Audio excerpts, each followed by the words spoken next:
신앙생활에 있어서 지혜라고 하는 것은 매우 중요합니다. 지혜가 없어서 많은 사람들한테 위험으로부터 구함을 받을 수가 없습니다. 또 많은 사람들로부터 힘든 일을 겪게 됩니다. 지혜로운 사람들은 정말 성공적인 삶을 사는 것을 볼 수 있습니다. 신앙생활도 지혜롭게 하셔야 합니다. 마태복음 10장 16절에 너희는 뱀같이 지혜롭고 비둘기같이 순결하라고 그렇게 말씀하고 계십니다. 지혜롭지 못한 자의 수고는 주님께서 오실 때 모두 다 무너질 것이라고 했어요. 마태복음 7장 26절을 보면 나의 이 말을 듣고 행하지 아니하는 자는 그 집을 모래 위에 지은 어리석은 사람과 같다, 이렇게 말하고 있습니다. 그래서 주님의 선한 청지기는 아주 중요한 거, 지혜로워야 합니다. 누가복음 12장 42절 보면 지혜가 있고 진실한 청지기가 되어 하는 말씀이 있습니다. 그러나 왜 많은 사람들은 지혜롭지 못하여 어리석은 행동을 하는지 정말 안타깝기 짝이 없습니다. 우리 주님은 선한 목자이시기 때문에 양을 기르고 양을 보호하시고 양을 지켜주시는데 우리는 왜 염소같이 살고 있을까? 시편 23편 1절 보면 여호와는 나의 목자가 되시니 내가 부족함이 없으리로다. 푸른 초장 쉴만한 물가로 인도하신다. 어떤 어려움 당해도 사망의 음침한 골짜기 다닐지라도 해받음을 두려워하지 않을 것은 주께서 나와 함께 하신다. 주의 지팡이와 막대기가 나를 안위하신다고 했습니다. 사랑하는 성도 여러분, 양같이 살면 주님께서 부족함이 없게 하시고 눈동자같이 지켜준다는 것입니다. 보호하여 주신다는 것입니다. 그런데 왜 염소같이 사느냐는 거죠. 염소같이 살면 부족한 것이 너무너무 넘친다는 것이죠. 부족한 게. 왜냐하면 주님은 양의 목자이기 때문에 양들을 지켜주신다는 것입니다. 그래서 어리석지 않고 지혜 있는 자는 양 같은 성도가 되려고 노력하고 힘쓰고 기도하셔야 합니다. 우리는 어리석은 자가 되지 말아야 합니다. 그래서 오늘 어리석은 자가 되지 말자 하는 제목으로 은혜를 나눌 때 성경에 보면 누가 어리석은 자라고 말씀하셨는지를 찾아보면서 은혜를 받고자 합니다. 첫 번째, 자기를 위하여 재물을 쌓아두는 자가 어리석은 자라고 했습니다. 본문 20절로 21절 보면 하나님은 이르시되 어리석은 자여 오늘 밤에 내 영혼을 도로 찾으리니 그러면 내 준비한 것이 누구의 것이 되겠느냐 하셨으니 자기를 위하여 재물을 쌓아두고 하나님께 대하여 부유하지 못한 자가 이와 같으니라.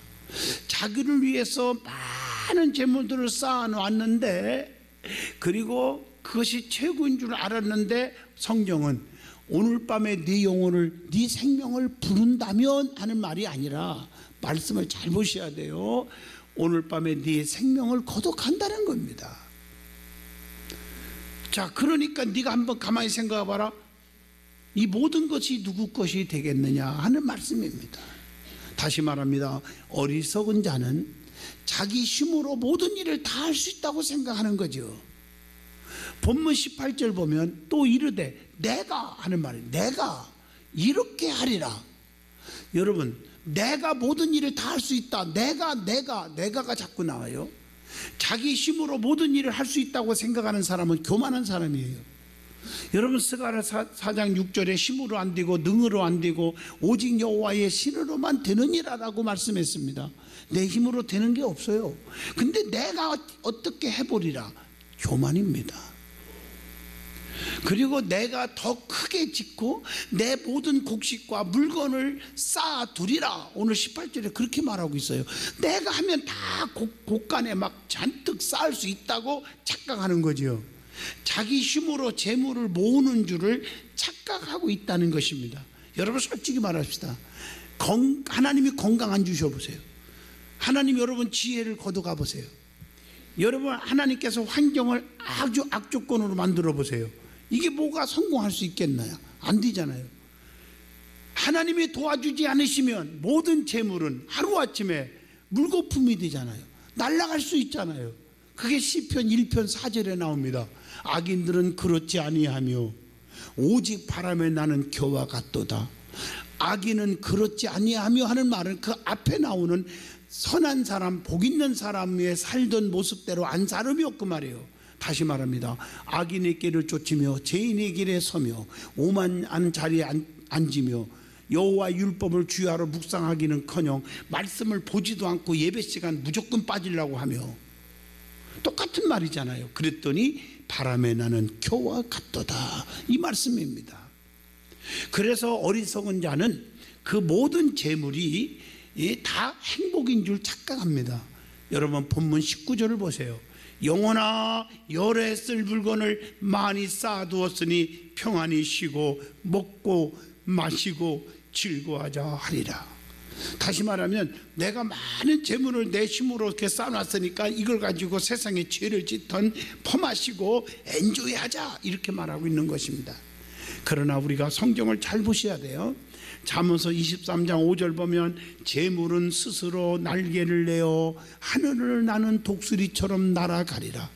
재물은 허무한 것이라고 했습니다. 전도서 5장 10절 보면 은을 사랑하는 자는 은으로 만족하지 못하고 풍요를 사랑하는 자는 소득으로 만족하지 아니하나니 이것도 다 헛되도다. 재물은 우리의 인생의 삶에 만족을 주지 못한다는 것입니다. 또 시편 49편 16절로 17절을 보면 그가 죽음에 가져가는 것이 없고 그의 영광이 그를 따라 내려가지 못함이로다. 재물은요, 사람이 죽을 때 절대적으로 가져갈 수가 없다고 말하고 있습니다.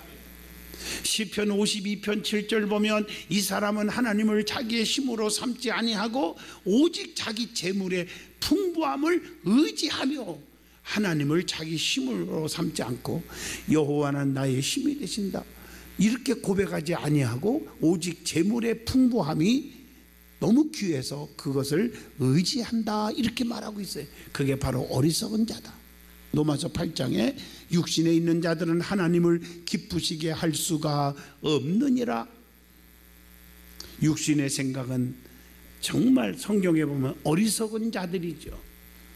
어리석은 자는 하나님이 오늘 밤에 영혼을 불러간다는 것을 모르고 있다는 거죠. 본문 20절에 어리석은 자여 오늘 밤에 내 영혼을 도로 찾으리니 그랬어요.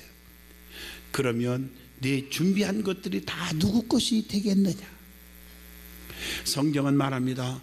마태복음 16장 26절 사람이 만일 온 천하를 얻고도 제 목숨을 잃어버리면 무슨 유익이요? 하는 말씀이 있어요. 아무 유익이 없다. 마태복음 6장 20절 보면 오직 너희를 위하여 보물을 하늘에 쌓아두라, 이렇게 말하고 있습니다. 또 마태복음 6장 24절을 읽어보시면 너희가 하나님과 재물을 겸하여 섬기지 못하느니라. 우리는 분명히 알고 신앙생활 하셔야 합니다. 그래서 성도들은 어떻게 살아야 돼요? 마태복음 6장 33절 그런즉 너희는 먼저 우선순위입니다. 먼저 그의 나라와 그 의를 구하라. 그리하면 이 모든 것들을 너희에게 더하여 주시리라. 약속하고 계십니다. 절대로 하나님 뜻대로 살고 그 나라와 그 일을 먼저 구하고 하나님을 위해서 살려고 하는 자는 하나님이 모든 것들을 구하지 않은 것까지도 다 채워주신다고 말씀하고 계십니다. 예수님이 이 땅에 오신 목적도 내가 이 땅에 온 것은 요한복음 10장 10절 생명을 얻고 더 풍성케 하려는 것이니라 라고 말씀하고 계십니다. 그래서 디모데전서 6장 9절로 10절에 부하려 하는 자들은 시험과 올무와 여러 가지 어리석고 해로운 욕심에 떨어지나니 시험과 올무에 빠지고 만다고 했습니다. 자, 두 번째 어리석은 자가 누구일까? 성경 마태복음 7장 26절에 기록되어 있습니다. 모래 위에 집을 지은 자가 어리석은 자라고 말하고 있습니다. 그래서 지혜로운 건축자가 되어야 한다는 것이죠. 여러분, 지혜로운 똑똑한 건축자는 어떻게 건축합니까? 마태복음 7장 24절에 답이 나와요. 누구든지 나의 이 말을 듣고 행하는 자는 그 집을 반석 위에 지은 지혜로운 사람 같으리니, 주춧돌을 반석 위에 놓은 자라는 거죠. 기초공사를 탄탄한 바위 위에다가 잘해야 된다는 것입니다. 기초공사를 잘한 집은 큰 물이 나고 탕류가 집에 부딪혀도 절대로 요동하지 않는다고 누가복음 6장 48절에 기록되어 있습니다. 주님의 말을 듣고 하나님의 말씀을 듣고 행하는 자가 반석 위에 집을 지은 지혜로운 자라. 마태복음 7장 24절의 말씀입니다. 어떤 풍파에도, 어떤 태풍, 역풍, 쓰나미가 불어온다 할지라도 그 말이에요, 무너지지 않는다는 거예요. 마태복음 7장 25절 다시 읽겠습니다. 비가 내리고 창수가 나고 바람이 불어 그 집에 부닥치되 무너지지 아니하나니, 그렇게 성경은 기록되어 있습니다. 믿음 생활도요, 정말 성령 충만받고 튼튼한 사람, 영적으로 깨어있는 자들은 어떤 시험관이 와도 별일이 다 있어도 절대 넘어지고 쓰러지거나 상처받지 않거든요.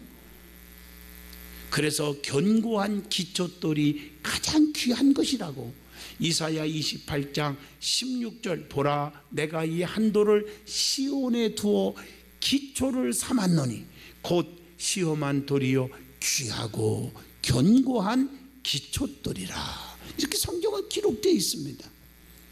그리고 믿음의 반석이 누굽니까? 그리스도이십니다.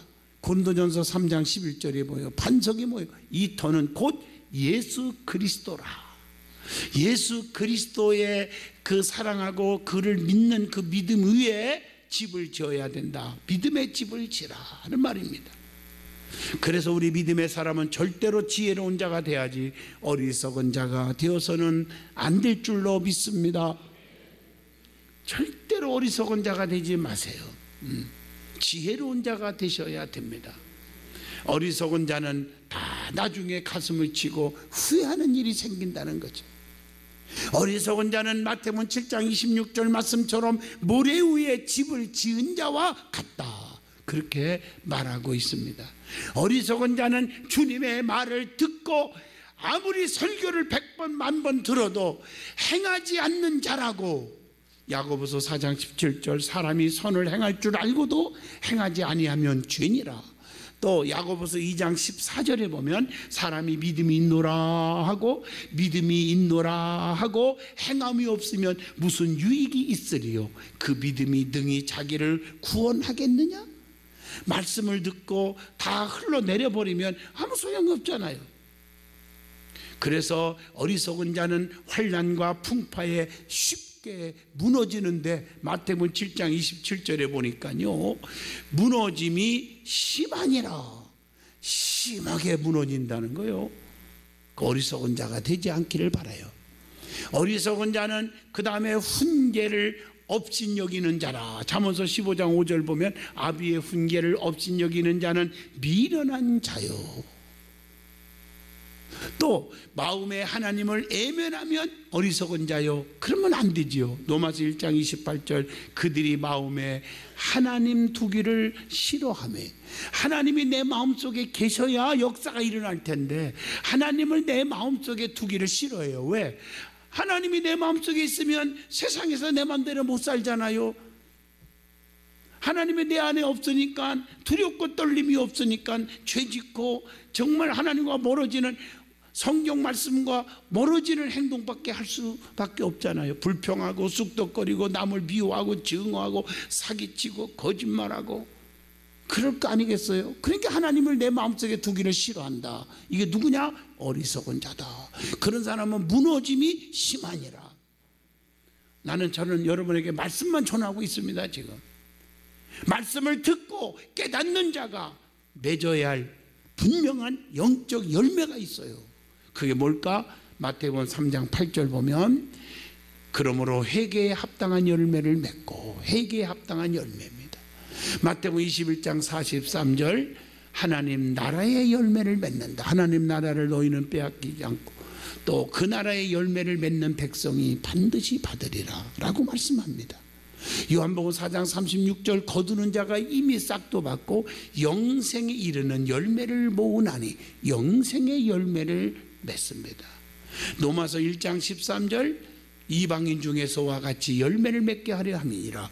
많은 불신자들에게 전도의 열매를 맺게 해주십니다. 로마서 6장 22절, 이제는 너희가 죄로부터 해방되고 하나님께 종이 되어 거룩함에 이르는 열매를 맺었으니 그 마지막은 영생이라 거룩함에 이르는 열매를 맺습니다. 고린도후서 6장 6절 보면 깨끗함과 지식과 오래 참음과 자비함과 성령의 감화와 거짓이 없는 사랑과, 이 말은 그리스도의 은총의 열매를 맺는다는 것입니다. 갈라디아서 5장 22절 23절, 사랑, 실학, 화평, 온유, 자비, 양선, 오래 참음, 충성, 절제, 성령의 열매 9가지를 맺는다는 것입니다. 그리고 에베소서 5장 9절, 빛의 열매인데, 빛의 열매는, 빛은 어둠을 몰아내는 거거든요. 그러니까 불의와 걱정, 근심을 몰아내기 때문에 어떤 자에게 빛의 열매가 있느냐? 에베소서 5장 9절에 답이 나와요. 빛의 열매는 모든 착함과 의로움과 진실함에 있느니라 라고 말씀합니다. 착한 자가 되시길 바랍니다. 의로운 자가 되시기 바랍니다. 진실하게 사시기를 바랍니다. 거짓되게 살지 마세요. 빌립보 1장 11절, 의의 열매를 맺어요. 의의 열매. 야고보서 3장 17절, 거기 보면 긍휼과 선한 열매를 맺는다고 그랬어요. 선한 열매. 자, 세 번째 어리석은 자가 누굴까? 자, 기름을 준비하지 못한 5 처녀는 어리석은 자라고 말합니다. 마태복음 25장 3절, 미련한 자들은 등을 가지되 기름을 가지지 아니하고 그랬어요. 여러분 마태복음 25장을 잘 읽어보시면 10처녀 비유의 말씀이 나오죠. 5 처녀는 기름을 준비해 갖고 신랑을 맞이했어요. 그런데 5 처녀는 기름을 준비하지 못해서 신랑을 맞이하지 못했다고 하는 말씀입니다. 성경은 기름을 준비한 5 처녀를 가리켜서 슬기로운 처녀라, 기름 준비하지 못한 처녀를 가리켜서 미련한 처녀라, 마태복음 25장 1절로 2절에 기록되어 있습니다. 그러면서 깨어있으라, 신랑이 언제 오실지 그날과 그때를 알지 못하느니라, 마태복음 25장 13절에 기록되어 있습니다. 신랑 되신 예수님을 맞을 준비하는 자는 기름을 준비하여야 합니다. 그것은 영적으로 말합니다. 성령의 충만함으로 무장해야 됩니다. 성령 충만 없이 봉사하고 성령 충만 없이 신앙생활하니까 소리만 요란한 것입니다. 말꾼이 돼버리는 것입니다. 일꾼이 아니고, 말로는 요란하고 최고 1등 신자 같고 교회에서 가장 중직 같고 주의 종 목회자에게 가장 필요한 존재 같은데 말로만 그런데 열매가 없어요. 주님 오실 날이 가까웠음을 알고 항상 깨어 있어야 되고 성령으로 무장하라고 이사야 26장 19절, 로마서 13장 11절, 에베소 5장 14절, 마가복음 13장 35절 등등 얼마든지 기록되어 있어요. 주님 오실 날 얼마 안 남았습니다. 미련한 5 처녀는 준비성이 없어서 신랑을 만나지 못했어요. 이것은 영적으로 말합니다. 성령을 받지 못한 자는 경건의 모양은 있으나 경건의 능력은 없어요. 그게 디모데후서 3장 5절 그렇게 기록되어 있습니다. 여러분, 성령을 받지 못한 자는 형식만 남아 있어요. 자, 호세아 6장 6절을 보시면요, 나는 인애를 원하고 제사를 원하지 아니하며 번제보다 하나님을 아는 것을 원하노라. 기독교는 체험의 종교입니다. 신앙생활을 오래 하면서 이론적이고 지적으로만 다니는 거 좋아하지 마세요. 우리 든든한 교회부터 시작해서 교회들이 성령에 충만한 교회가 되어야 되고 성령 충만한 성도들이 되어야 됩니다. 그래야 말세에 주님 오실 때 다 들림받을 수가 있어요. 요한복음 3장 5절 성령으로 거듭나야 하나님 나라에 들어갈 수가 있다고 말씀했기 때문입니다. 성령을 받지 못한 자는 겉만 옳게 보이는 거지요. 마태복음 23장 28절 너희도 겉으로는 사람에게 옳게 보이되 겉으로는 착하게 보이고 진실하게 보이되 안에는 애식과 불법이 가득하도다 이렇게 말하고 있습니다. 겉보고 판단하다가 큰일 난다는 것입니다. 자, 네 번째, 열매 없는 한 달란트 받은 자가 어리석은 자라고 마태복음 25장 24절로 25절에 말씀합니다. 주인이 각각 일을 맡겼는데 한 달란트 받은 사람은 이익을 남기지 못하고 묻어서 그냥 가지고 왔다가 그대로 가지고 왔다가 책망받았잖아요. 그러나 2달란트 받은 사람과 5달란트 받은 사람은 열심히 일해서 배의 이익을 남겨서 칭찬받았다는 말씀입니다. 주인이 셈할 때 이익을 남긴 자는 칭찬을 받았지만 이익을 남기지 못한 어리석은 자에게는 마태복음 25장 26절로 28절 책망을 받았습니다. 주님께서 다시 오실 때에는 반드시 심판하시러 오십니다. 그렇기 때문에 우리는 주님을 위해 남긴 것이 있어야 합니다. 나는 너를 위하여 피 흘려 몸 바쳐 죽어줬는데 너희는 나를 위해서 무하다 왔느냐? 내놔봐라 할 때가 분명히 온다는 것입니다. 열심히 일해서 이익을 남긴 자에게는 칭찬과 함께 더 많은 일을 맡겼다고 마태복음 25장 21절 말씀에 기록되어 있습니다. 내가 많은 것을 너에게 맡긴다고 그랬어요. 내 주인의 즐거움에 참여케 하신다고 했어요. 그러나 일을 하지 않는 자가 더 말이 많아요. 마태복음 25장 25절 말이 되게 많아요. 그래서 순진한 성도들은 저 사람이 최고인 줄을 같이 끌려가고 같이 끼리끼리 놀러 다니고 끼리끼리 먹고 마시고 하다가 나중에 큰일 나는 거예요. 그래서 우리는 그 나라와 그 일을 먼저 구하라 그리하면 이 모든 것을 너희에게 더하시리라고 하는 마태복음 6장 33절을 주신 줄로 믿습니다. 주께 다 맡기세요. 그분은 전능자예요. 그분은 모르는 것 없이 다 알고 계신 전지하신 분이에요. 어디든지 계셔요. 무소부재하신 분이에요. 그분이 지금도 나와 함께하고 계시는 줄로 믿습니다. 우리가 믿는 하나님은 그런 하나님이에요. 죽은 자도 살리셨습니다. 문제 해결했어요. 풍랑을 그치게 하셨어요. 각세 병든 자들을 다 고치셨어요. 그분이 나의 하나님이십니다. 그래서 성경에 여호와가 나를 지키시면, 여호와가 나를 위하시면 누가 나를 해할 자가 있겠느냐 말이에요. 그러나 여호와께서 성을 세우지 아니하시면 세우는 자의 수고가 헛되고 여호와께서 성을 지키지 아니하시면 파수꾼의 경성함이 다 허사로다라고 말씀했습니다. 하나님을 믿는 성도들은 어리석은 자가 아니라 지혜로운 자가 되시기를 바랍니다. 어리석은 자의 특징이 있어요. 어리석은 자는 누구 보고 어리석은 자냐? 조금 구체적으로 말씀드리면, 여러분이 겉볼 때 판단하지 말고 내면적이까지 잘 보세요. 시기심이 가득해요. 욥기서 5장 2절 분노가 미련한 자를 죽이고 시기가 어리석은 자를 멸하느니라. 또 하나님을 부정한대요. 시편 53편 1절 어리석은 자는 그의 마음에 이르기를 하나님이 없다 하도다.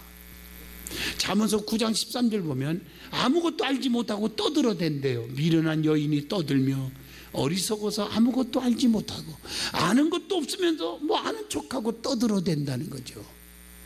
여러분, 영적인 깊이가 없으면서 입술로 하는 거예요. 여러분 정말 조심하셔야 합니다.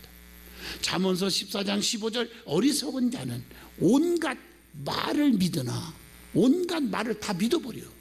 여러분, 그래서 여러분 보이스피싱 당하는 사람들 보면요, 그 말하다가 빨려 들어가는 겨. 전화 그냥 뚝 끊으세요. 뭐 때문에 어디세요? 뭐 하는 사람이에요? 그러다가 이상한 말 나오니까 너 사기꾼이지 그랬더니 또 설명을 하더래. 무슨 사기꾼이요? 그러면 축복받기 싫으면 그만둬요. 이러는 바람에 그래요? 다시 얘기해 보세요. 그러다가 2천만 원을 날렸대요. 조심하세요. 잠언서 14장 16절 어리석은 자는 방자하여 스스로를 믿느니라. 그러니까 하나님 앞에 무릎을 꿇지 않아요. 기도가 없어요. 기도 안 하는 사람 다 어리석은 자들이에요. 그리고 잠언서 29장 11절 어리석은 자는 자기의 노를 다 드러내어도 분노가 가득하다는 거예요. 그래서 화내기를 좋아하는 사람 조심해야 돼요. 어리석은 자는 무식한 변론으로 다투기를 좋아한다. 자꾸 따지기 좋아하고 싸우자는 거예요. 디모데후서 2장 23절 이거 조심하셔야 합니다. 어리석은 자가 되지 마세요. 그러므로 성도는 항상 깨어 있으며 조심할 것은 조심하는 지혜로운 자가 되시기를 축복합니다. 하나님은 이런 성도들을 지금도 원하시고 계십니다.